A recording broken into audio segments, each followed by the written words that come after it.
is we're speaking today on the work from home and office future IT workplace. Again, this is me, Eric Bloom. To do this path, moving through this process, what we're going to begin is we're going to be by talking just for a few minutes on the ramifications on the move home that we all made and what it did to us, how it was for us as IT professionals, et cetera. Then we'll discuss the workforce implications of moving back to the office, which you'll see is actually much more complex than having moved home in the first place. From there, we'll talk about the technical trends that have affected the IT's future workplace that have happened in this year and a half, and other trends that are continuing to move forward and are extremely exciting, at least for me as a technologist by background. Future IT workplace drivers and alternatives. In other words, there are different ways this future may look, depending on how you decide if you're, say, for example, head of your IT organization, or decisions that your senior management may make regarding everybody continuing to work from home, moving to a hybrid environment, their thoughts on technology, et cetera. And then what we'll do lastly is we'll move to really talking about the future IT workplace from a number of different perspectives, as you'll see. But in following through on this agenda, let's begin by just talking about the ramifications of the move home. You know, the move home for IT people specifically, it was painful, but it was pretty straightforward for a number of perspectives. First, you know, IT has had virtual teams for many, many years. You know, now it's certainly people from working from home, but it was either outsourced vendors in other parts of the country, outsourced teams in other parts of the world.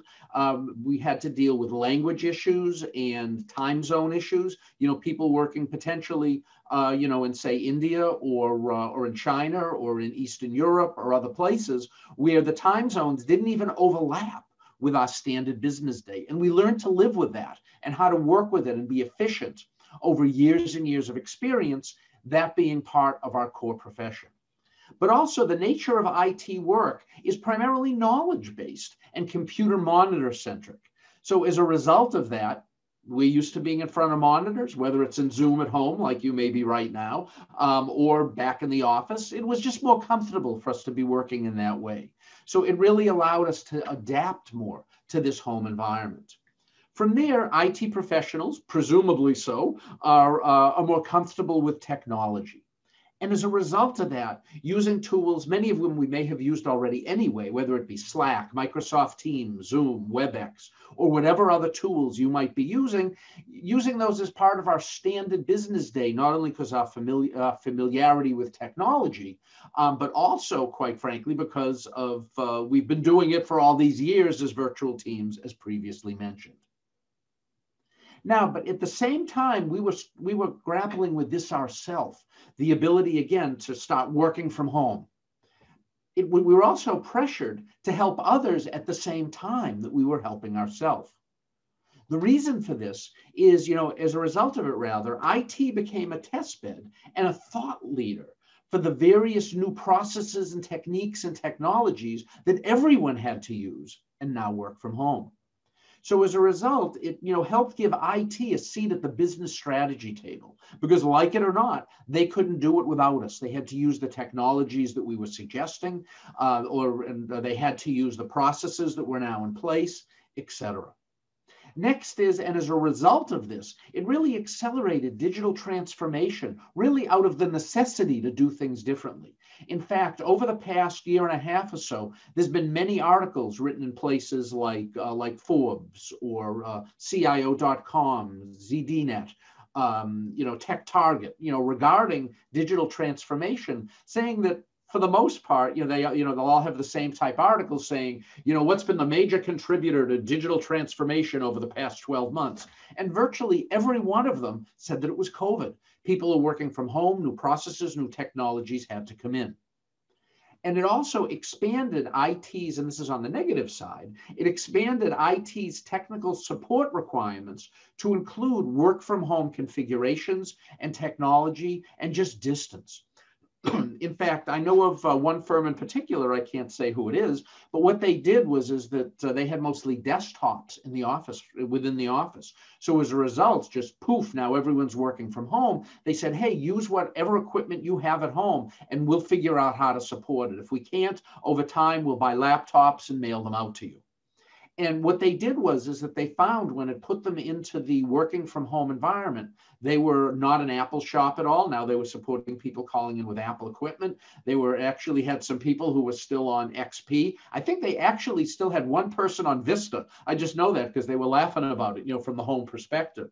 So what they did was they had a contract with a third-party firm that specialized in home office technical support for those 10, 15, maybe 20% of their people that were using equipment that the internal IT help desk and service desk just didn't have the skill set to be able to handle. So now what also happened is that there was a flurry of technology, process, cultural, and economic activities that have happened in the last basically 18 months since this whole COVID thing raised its ugly head. These were related to technology. So as a result, there's been enhancements in datacom, security from many different perspectives, and just home office setup. People have gotten much better at it as time has gone on.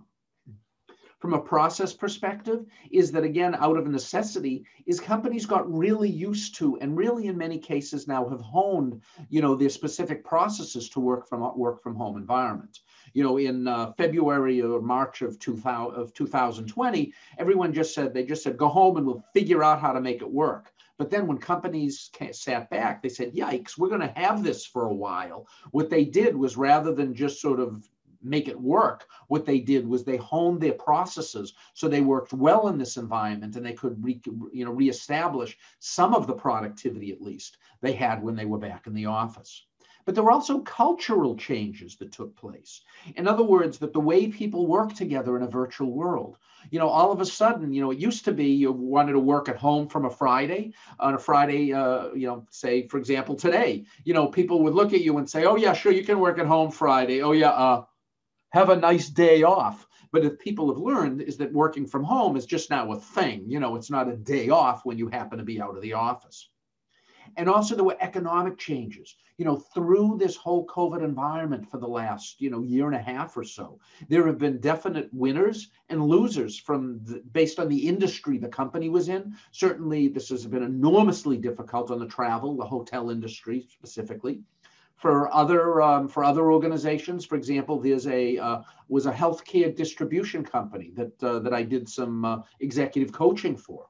And for them, they had everyone but the CEO of the company loading boxes and mailing product. The reason is everyone wanted to keep their health up, so they were ordering vitamins and supplements and all that other kind of stuff. So, and also many other industries that unexpectedly did well or wouldn't do well, sort of looking at it from the outside until you really analyzed their business process.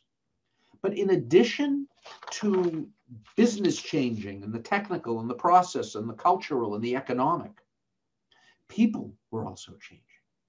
And how were they changing? There was all of a sudden now, if you think about it, increased interest in working from home. I mean, there were certainly a number of people that would just can't, wait to get back to the office. But there's a lot of people who think, hey, you know what? Not having to commute into the city and getting to work from home now, this is a pretty good deal. Also, families relocated to favorite locations. They said, gee, why, I'm going to work virtually, then, why do I have to be in the city where I am or living in the town that I am? I always wanted to move back to where my family is 100, 200, 500 miles away. Why don't I do it? And I'm working virtually. And you know what? I'll just worry about it to see if I can work this way forever when people start coming back to the office. Next is home workplaces were enhanced. Is that, people started getting ergonomic chairs and stand-up desks, getting them a nice fine environment like mine, which is a painted wall that's gray behind me, things along that line to really make it more comfortable in working from home. They also, new family routines were established, Well, gee, if someone's working from home and they don't have to commute into the office and the business day officially starts at 8:30, that means that for the last year and a half, they've been able to put their little kids on the bus. And you know what? They got to like that. And say the other spouse, maybe was working a shift a little bit later or whatnot, but there were new routines that were set up just out of necessity initially, but now really in many cases, certainly still out of necessity, but also just out of convenience. Also, new office norms were created. In other words, is that, for example, is that the use of Zoom or other technologies like it, Microsoft Teams and whatnot, for staff meetings. We used to just have the staff meeting for the 5 people in our corporate office, but now that we're virtual anyway, hey, what the heck? Why don't we invite the 2 people that happen to be in the New York office, the Chicago office, the Dallas office, the Miami office, who work for us anyway? Why don't we invite them to the meeting and do it virtually? And they found out that some of those things work really, really well from a communication perspective. And I'm sure that they're thinking, hey, when we go back to the office, why not? Let's still do it virtual. Beyond this now, what it also did is now let's move to talk about moving people back into the office. Is that there are many barriers to it. First barrier is that many employees just want to continue to work virtually. Maybe you or maybe people or people on your team or just friends saying, hey, you know what? I never want to go back to the office. I just love it working from home for a number of different perspectives. Not everyone, certainly, but there is a certain percentage of people that are really loving this. And as previously stated, it may be because of those personal changes that they made. Like, hey, I'd still like to work from your company, but, Massachusetts was nice, but I really wanted to go back home to Nebraska. And now I'm in Nebraska with family. I'm still willing to work for you, but unless you ask me to come back to Boston, then I'll figure out, what to do and, what to do closer to home. Next is that for people in city locations or urban locations, is that they may feel really comfortable, even right now, with going back into the office. Everyone, they've changed the desks a little bit. They put the plastic stuff up in order to go back into the office. Maybe there are some firms I know requiring that before you can go back into the office, you have to get the COVID vaccine, et cetera. So they're feeling really comfortable and safe when they go back in. However, they have to take, 3 buses, 2 trains, it's like trains, planes, and automobiles in order to get into the office. And they don't feel comfortable with taking the public transportation, whether it be bus or train or subway, to get back in. So as a result, they don't know how to get there. And it's too expensive to just drive in and park. These new family obligations that we talked about, maybe they're just more productive at home. I know a lot of people that said, hey, you know what? It was a half an hour for me to get to work and a half an hour for me to get home. My routine has always been that for years. So you know what? 8 to 5:30 instead of 8:30 to 5, that 8:30 to 5:30 is always part of my business day. I'm going to take that half an hour on each direction because I've sort of allocated it to work anyway and just get an extra hour's work done each day. So now if they're more productive at work, their bosses potentially are saying to them, hey, you know what? Instead of being really productive first thing in the morning and end of the day, why don't you waste your time and drive into the office so that, I'll be able to observe that you're working. These discussions are going to get a little bit more difficult. Also, changes in office configuration. There are some making them in ways to basically there'll be less physical space to try for each person by giving each person more physical space, so to speak, but there'll be less room in the office. But also on this, some companies are saying, hey, you know what? We're doing pretty good. We have, let's say you're a law firm. You have 4 floors in a huge office building in the city. And then one of those floors is for administration. It's for accounting, it's for technology, it's for other things. And they say, hey, you know what? They've been working great from home. How about we just keep the 3 floors that the lawyers were on and save ourselves $2 million a year in rent by having the admin and non-legal staff work from out of the office. So there's less physical space for people, particularly for people like us in IT. Outdated office software and infrastructure. This actually has happened to a friend of mine. The office has physically been locked for a year and a half, other than just for, occasionally in and out. And guess what? Their phone systems needed to be upgraded. All of these other little things that were happening within the office. Now, they need IT to go in first, of course, with other groups also, like catering, janitorial services, and all these things.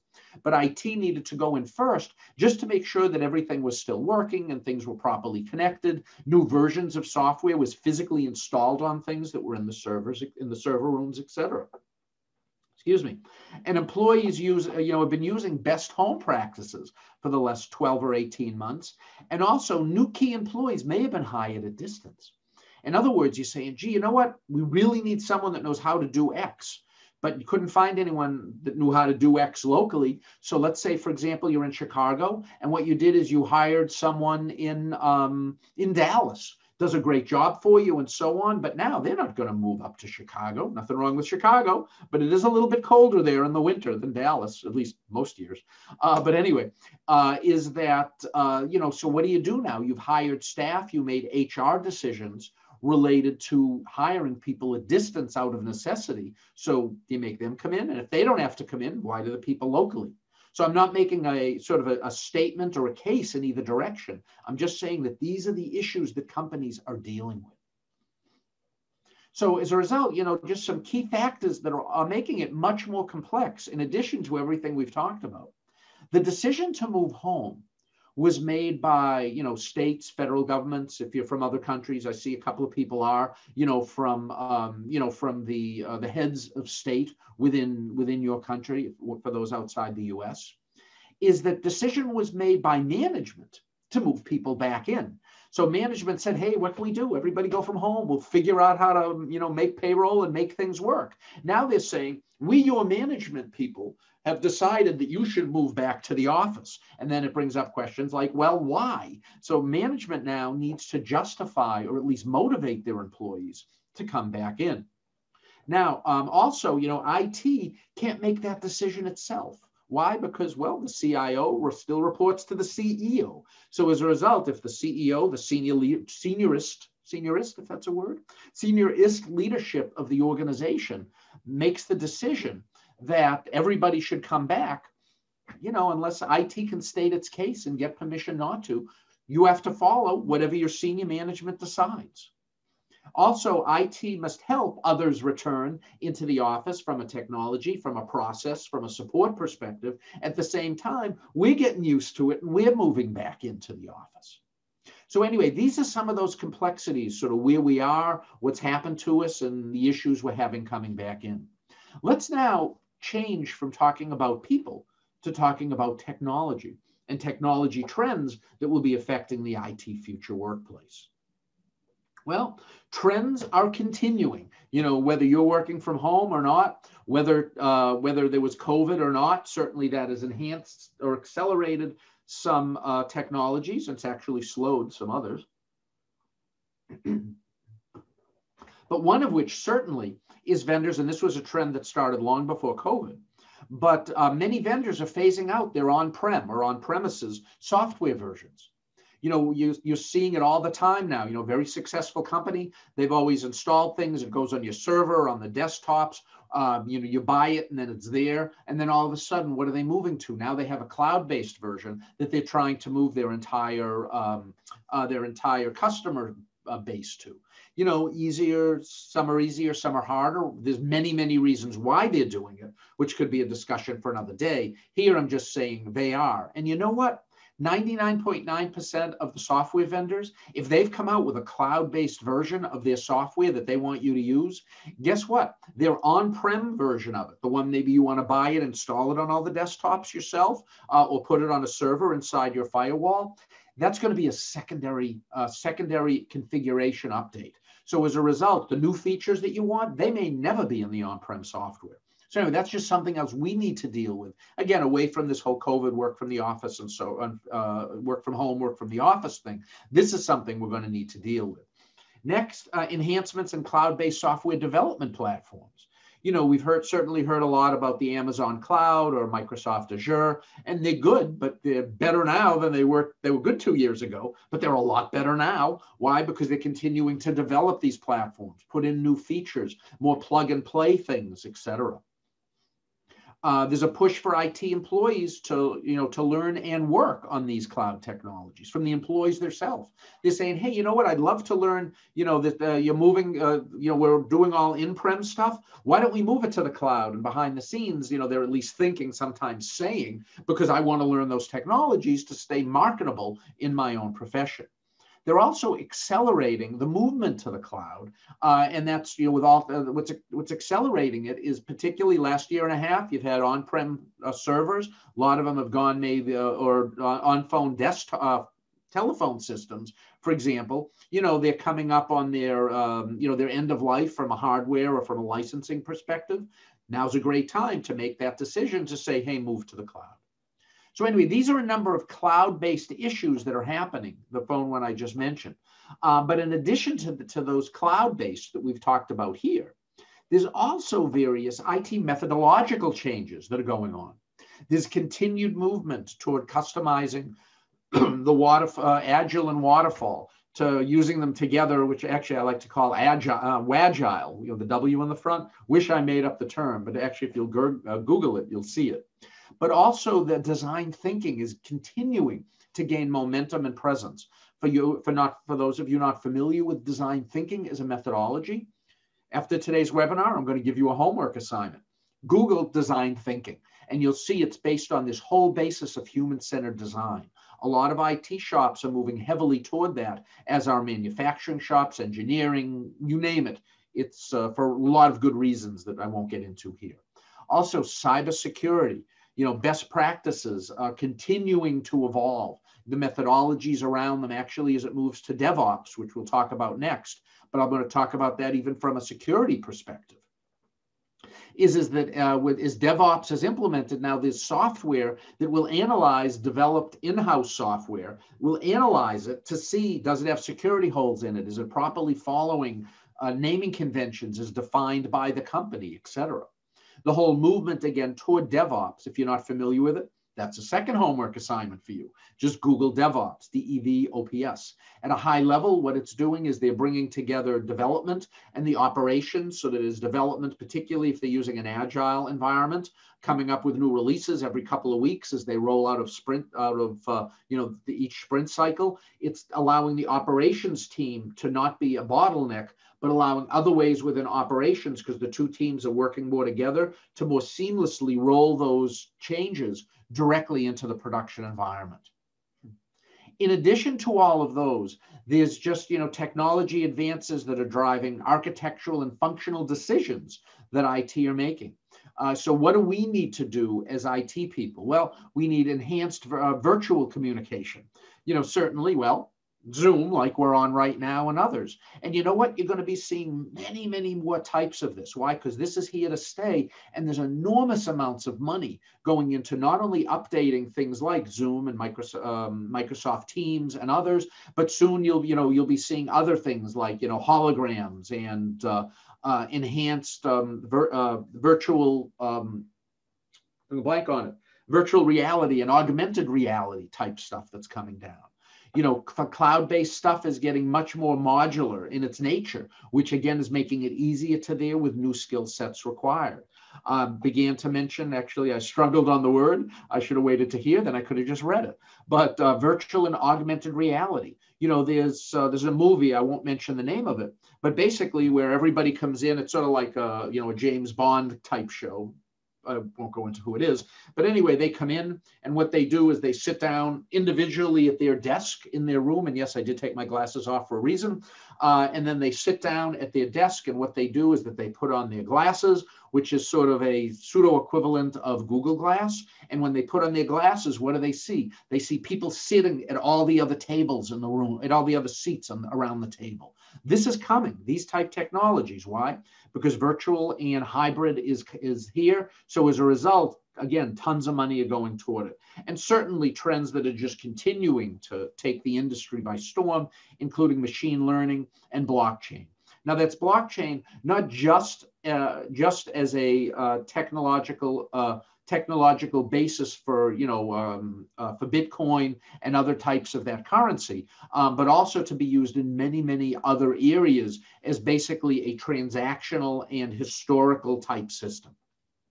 So with all that going on now, let's talk about some of the future drivers and alternatives related to the future IT environment. Well, basically, we have three environments that we're going to have to live with. One of the three, depending on the firm you're at. One of which is everybody back to the office. You know, we've missed you. We don't care if you like working at home. Back to the office. And by the way, there are really good reasons for this. You know, for example, if it's a manufacturing facility, people have been there, you know, throughout this. But now it's time to bring back many of the admin and other functions. The reason being is they're directly supporting equipment, technologies related. So, you know, I'm sort of picking on this one. But the truth is that there are many, many strong business reasons, and in some cases, legal reasons why it has to be done on site. Hybrid, which, you know, what I see is the one that will be seen the most, is there'll be some people by the nature of their jobs that certainly have to be on premises. Some companies are saying, you know what, you have to come in 3 days out of 5, or just working other type things to try to meet people's personal needs. But some others too in hybrid, what they're doing is they'll have this group always in the office, this group always at home. Why is this group always at home? Because they were the ones on the 4th floor of that law firm example that I described, and there's no place for them to come. They gave up the office space and they don't have desks there anymore. And then certainly there's the fully virtual environment, where basically it's a continuation of what we do now. But let's look at each of these now directly. Let's talk about, you know, the drivers that will drive which one you go to it. First is senior executive, you know, attitudes. This is it. This is the biggest one of what's going to happen to you. It's senior executives. You know, they're going to be the ones making the decisions, what happens with IT, and the IT executives are going to be making it sort of sub-decisions or micro decisions under that at a global basis. The company's economic condition, maybe they'd love to bring everybody back to the office, but you know what? They've really been beat up so badly because of the industry they're in. So as a result, they're giving up 3/4 of their workspace. They'd like people to come back into the office, but they're going to have them work from home because they can't afford the rent, or they've already given up the space opportunistically. You know, is virtual work possible based on the company's product line? For example, I know of an IT consulting company. They've been, for the most part, virtual for years anyway, but now, hey, this is great for them because now they can have people work in for everywhere. In fact, I know one company, and I found this fascinating. This sort of ties more toward, you know, a hybrid environment. But what they found is they have offices around the country, you know, Boston, New York, Washington, Chicago, Denver, LA, you know, all these places all around the country. And they have people in each of those offices that are saying, gee, you know what? We're happy working home. Certainly some want to come back in, but what's happened over time is now, hey, I'm in the Boston office, and let's say that this was last year. I'm working on a project, and I really need Joe from the Dallas office. Well, what the heck? We're all working virtually. Hey, Joe, can you work on my project for a couple of months? So that they've now started sharing resources between offices. But what they've always had is, say that they have no office in I don't know, where should I pick? In Atlanta, let's say that they just don't have an office there. What they were doing is that they were moving people. They would have people for years work virtually to Atlanta, or they'd have them flying in from the Washington office and the Florida office, et cetera, into Atlanta. But what they're thinking of doing now, this company, is they're going to have, you know, the Boston office, the Chicago office, et cetera. But they're also going to have a virtual office. In other words, for the people who don't want to come into the office every day, but are great employees, they're going to work as a separate entity as the virtual office, and they're going to be supporting all of those parts of the country, or in some cases the world, where they don't have local offices. So in other words, if they're going to be virtual anyway, they don't have to be in the Boston office or wherever. They can just be virtual and deal with everybody else. They're going to have partners there. They're going to have regular staff there. They'll call on other people in physical locations as needed. So really innovative solutions are coming up here. It's also industry-specific technologies and industry trends. You know, those are going to drive where people are and so on. People's willingness, again, it comes back to this, to come back to the office. And the post-COVID virtual employee footprint, culture, and process. In other words, everything that's happened over the last year and a half, that's going to have a very, very, you know, long tail when it comes to how companies deal with things in the future. Speaking of the future, now let's move to it. The future of IT workplace, which is probably what many of you came to this webinar for in the first place. Well, I'm glad to say we're finally here. Now let's talk about some other stuff now. No, I'm just kidding. We're really here. Okay. So now from here, let's talk about, bad workforce news, for late adopters to technology. So your particular company, if you're saying, yeah, you know what, we're 2-3 versions behind on stuff, that's great. We don't really need the upgrade, saving us a lot of money. Well, what's going to happen is because late technology adopters are going to lose their forward-thinking talent. Now, this has always been a danger, quite frankly, but now, because there are many companies that made the decision to work in a hybrid or virtual environment, is, let's say, for example, you live in a physical location where there aren't a lot of really good tech jobs. Well, now that person can work anywhere. So as a result, if it's a really late adopter technology, they'd really like to get their skills up, enhance their marketability. All of a sudden, I mean, they could have worked virtual before, but now there's a whole nother impetus and process, et cetera, to do it. Next, it's going to be hard to hire talent because there's global competition for your talent. In fact, it's always been called the war for talent. But now, why would they go to you? I mean, think about it. If you're on the most recent version of, say, Microsoft SQL Server, and you're going to be working virtual anyway, and you have the choice of going to an organization that just installed the newest one with all the new features and so on, and another one that's a couple of versions behind and, still using basically older technology, which one are you going to go to if you were that technologist? Now, this is really good news, though, if you're an early or mainstream technology adopter. The reason is the reverse. Is IT's return to the strategic table because of COVID-driven digital transformation. Now you're forward thinking. It's okay. What else can we do to work better in a virtual environment to take advantage of all the things we're talking about? Also with that is IT has higher visibility. They've become a business partner. IT's morale and the opportunities within IT are enhanced, again, because it's a much more technologically oriented world than it was just 2 years ago. Wider pool of talent. If you're in a hybrid or fully virtual environment, why? Because why go distance? Why hire local if you're going to have half your team virtual anyway? Just find the best person, assuming they're in a time zone that works for you. Go for it. Now, if you are in your office is hybrid if your office is hybrid and you have some home scenarios that you can work with too from previous, but also, you have continued movement toward the cloud. We talked about that. And again, this is for all offices, whether hybrid or home. Enhancing interpersonal virtual communication, international competition to hire your local talent. But we'll talk about that a little bit from a time zone perspective.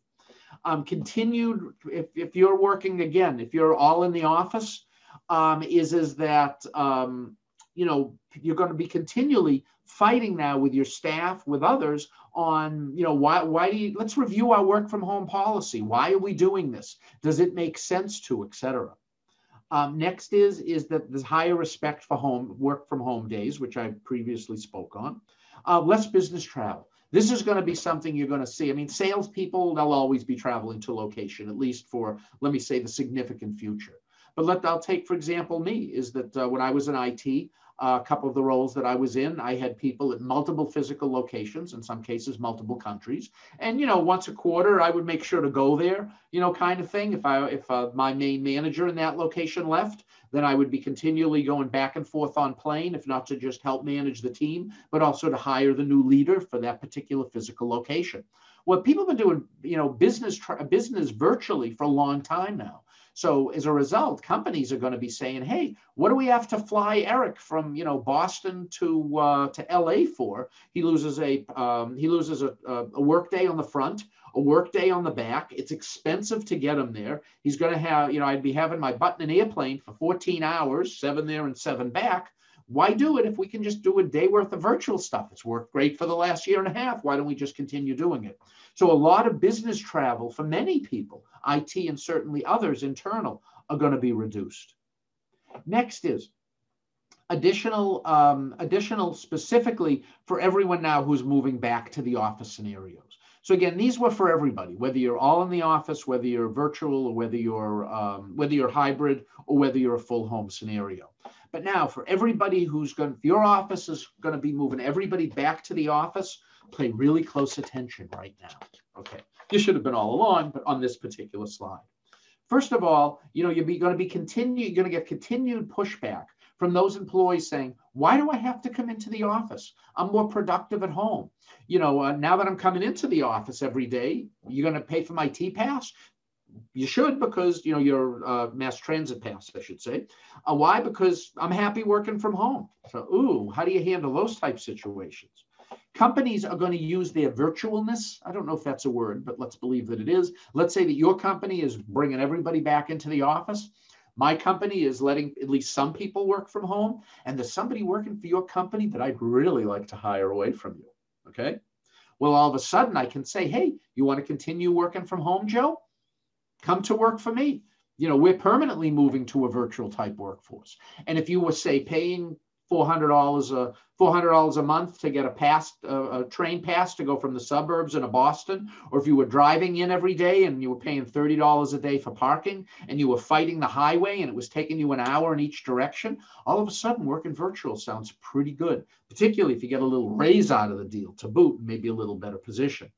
And companies' culture, moving back to the office.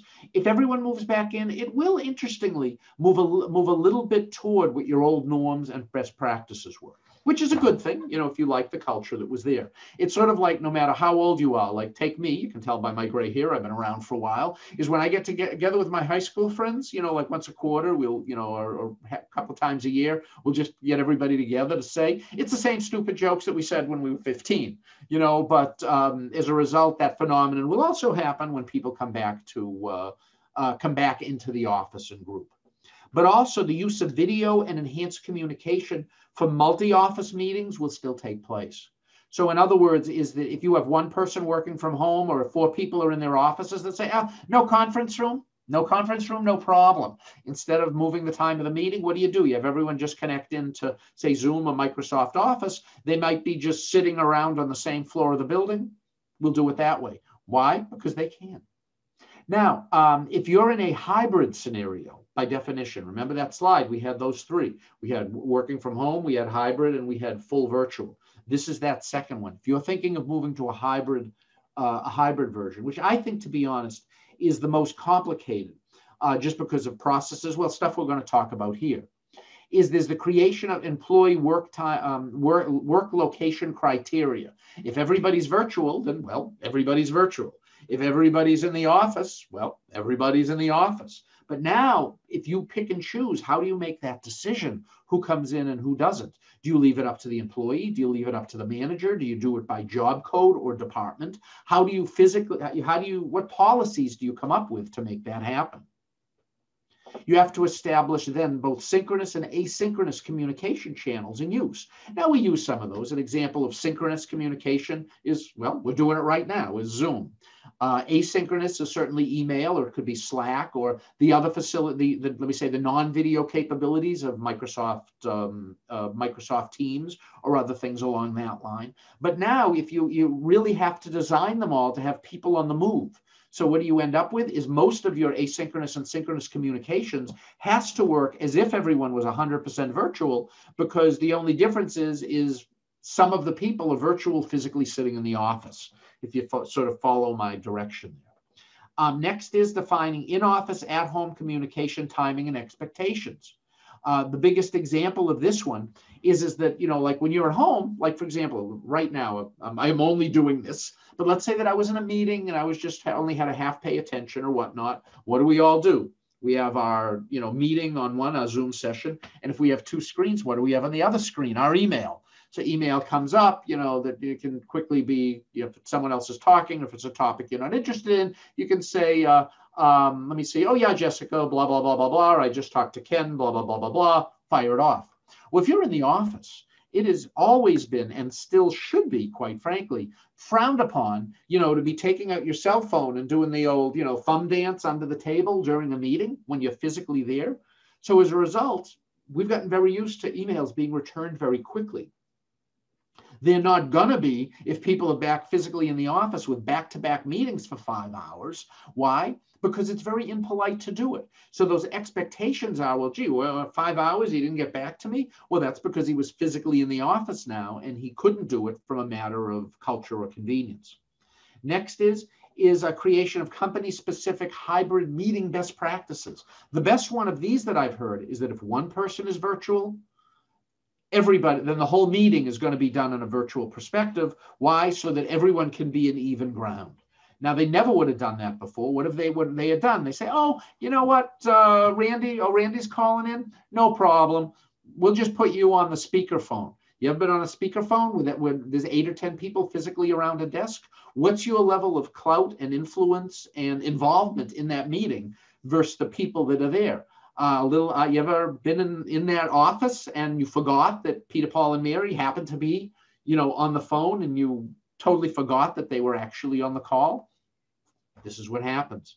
Next is enforcing a home office workplace requirements. What that is you really couldn't say, hey, everybody has to work from home. And by the way, Joe, I don't want you sitting on the sofa. All right, is that because everybody had to. But now if people have the choice of moving in or being home, there's a lot of companies saying, hey, if you're going to work from home, there are certain criteria that have to come. First of all, is you have a professional background. It looks like an office, or you bring up the thing where it's, sort of foggy a little bit, but it doesn't look like you're sitting at home in your pajamas, you're properly dressed, etc., as if you were physically in the office, particularly if you're customer-based. No more sitting on the sofa. We want you to have, for your own protection, an ergonomic chair, etc. I have a friend, and his home office, which he loved for a while, was the nice cushy sofa in his living room with his laptop on his knees. And for the last year, he'd been sitting like this at his, on the sofa with terrible posture, sort of like this, banging on his keyboard. And guess what? A year later, now that he's been doing this, he has shoulder problems, he has back and neck problems, he has potential carpal tunnel in both wrists. Why? You sit like this for a year and see what it does to you. So as a result, in fairness to employees, they're saying, hey, you're going to work from home. I want you to be protected. Show me what your work environment looks like. Also, make sure you have high-speed internet. Well, why should I pay for high-speed internet? Because if you're coming into the office, you would be paying your commuting costs. So all of these things are being considered. Another one is hoteling and hot desking. In other words, there are times, let's say I'm working from home. I no longer have an office physically at the office. Why? Because I'm never there, so why give me one? But when I come into the office, there needs to be somewhere for me to sit. Maybe I have to come in for a specific meeting or whatever. So as a result, there's what they call hoteling and hot desking. The difference between the two is hoteling, as you might expect, is if I want to come in and use an office, a cube, or a conference room, I have to make a reservation. So that when I come in that day, it's waiting for me. Hot desking is that if for companies that don't want to do that much of it, or it doesn't happen that often, to have a special set of desks and offices for people who are commuting in and out. Hot desking is it's basically just someone just shows up and say, I'm here. And then they go, so where am I going to sit? And they're going to go, let me see. Is that, yeah, we got a desk. You know what? Joe left the company, and why don't you grab his desk today? So it's done more dynamically rather than on a reservation type basis. But with all companies, if you're working in a hybrid environment, you really need to make sure you have a one team, any location type culture, your processes, your best practices, sort of wherever people are, and which as a result is it really makes it like your best practices, culture, et cetera, is really like when we go to the next slide, which is going to be, more from a home environment. But the thing you have to be super careful of is you don't end up with a bifurcated environment. There are the haves that are working in the office. They're the one that gets the good projects, the promotions, and all that stuff. And then on the other hand, there's the people who work from home that no one ever remembers. You have to be really, really careful of this. So in addition to all of these things from hybrid, you also have many of the advantages and such related to virtual. Now, fully virtual, continue doing what you're doing. Continue the productivity and enhancements and creativity that you've done over this past year and a half in order to make your team basically work as functional as possible. It enhances your geographic hiring pool with what I like to call time zone virtual banding. So I'm going to use, if I may, I've picked on Chicago a few times. I don't know why. Next time I do this, I'll probably pick on Atlanta. But I'm picking on Chicago today, so I'll continue to. So let's say Chicago, right, close to the middle of the country, if you're going to hire someone virtually, don't hire someone, say, in London that's six time zones away. Is rather than that, if you're willing to go one time zone, say Chicago is Central Time. So if you're willing to go to Eastern Time on one and to Mountain Time on the other, so basically an hour more, an hour later, an hour earlier, then what that does is you can hire anyone in that vertical time zone band, which basically brings you from northern Canada to the tip of Argentina, southern tip, I should say, of Argentina. Why? Because the beauty of it is if they're working down the street or 1,000 miles south, it's the same time zone. So you don't have to deal with that. Oh, yeah, when we set up meetings with Joe, it has to be in the morning because that's afternoon London time. You don't even have to think about it. So that's a huge advantage to you. Next is the ability to hire people away from competitors that are requiring everyone to come back to the office. Remember, actually, I said on the back to the office that people who would be basically trying to pick off your people with the virtualness. Well, here, if you are the virtualness, then you can be using this as a strategic weapon to get the talent you need. It dramatically expands your ability to hire short-term or specialist contractors. Why? Because you don't care where they are. They don't have to be physically in your geography to fit into your team. So with all that said, what I'd like to do is I'd like to end basically with a quote of, the best way to predict the future is to invent it. I love this quote. But anyway, with that, though, is that you have to decide for your IT group, for you personally, where do you want to fit as everybody moves back into the office? Do you want to go physically back into the office yourself? Do you want your team to? Do you want to work in a hybrid environment, which may be required either because your best people won't come back into the office or because you think it's best for the organization? Or do you say, hey, you know what? This virtual stuff's is working awesome. We're just going to keep a small footprint that people can get into. We can bring customers in and everybody else is virtual. So from here, what I'd like to do is we just move to an end. And by the way, if you have any questions, please feel free to throw them into the chat box. And I'll be here as long as you want to be here. But as you know, we do these webinars monthly. Our next one is on building your IT professional brand. That one will be same time, same station, noontime on a Friday, but it'll be on June 11th. Next is access our resource library, is that we have some great new features in there, allowing you to gain information from IT. We have a free version of it. In fact, this video will be there, a recording of it, should I say, within, say, a week or so. Will be there, and all of the past recordings, if this is your first time here, are in there also. There is a free membership, and then there's an expanded membership that you can join for small fees should you choose to. Also, as we have an in-house 12-month training program, you might find a value. As that would be if you've always said, "Gee, I wish our IT organization had a sort of a turnkey IT management development program." Give me a call. We can do that for you. It's half-day virtual, it's all virtual, half-day virtual classes monthly with group coaching sessions between them. Give me a call, can give you more information on it. You can see some of that information directly on our website.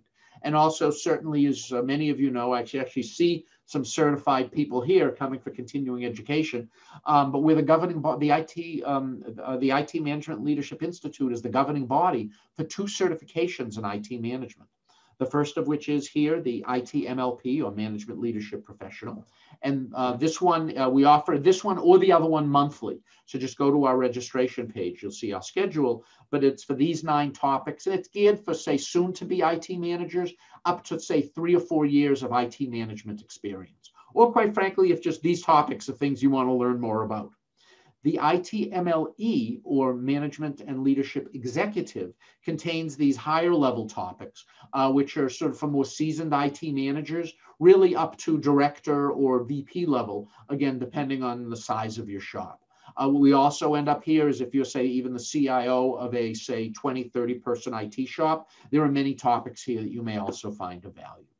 So from here, what I'd like to do is I just really like to thank you for spending, about 50 minutes of your life with me. I hope it's been of value to you. And are there any questions that I can answer before we call it a day?